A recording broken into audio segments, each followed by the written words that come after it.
I remember when I was about 16 and I visited Sachsenhausen, which is a former camp just outside of Berlin. And in Sachsenhausen, we stood there on an incredibly cold day, all wearing coats, all dressed properly, and I still remember freezing. And I remember the guide saying to us that many people died who were just waiting there for the roll call because they were dressed in thin clothes with inappropriate footwear and were made to stand outside for days. And I am strongly reminded of what we saw unfolding in the Gaza Strip today. Just look at this image. Hundreds, if not thousands, of Palestinians crammed into a tiny space on a hot day in summer after having been forced to walk for miles to get to this area where they are then screened and given a tiny bit of aid by American mercenaries making money by helping to facilitate the displacement of the Palestinian people, whilst the IOF watches along and screens these people, even so far allegedly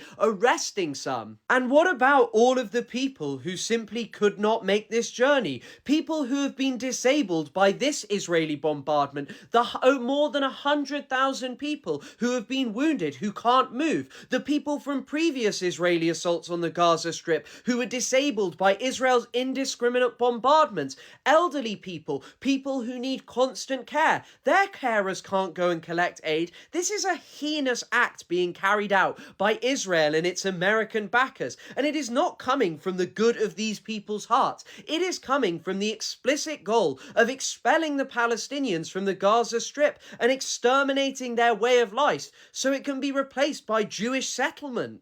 And so even if it isn't the exact same thing that happened to the victims of the Germans in the 1930s and 40s, do you not see the comparison? Do you not see the echoes?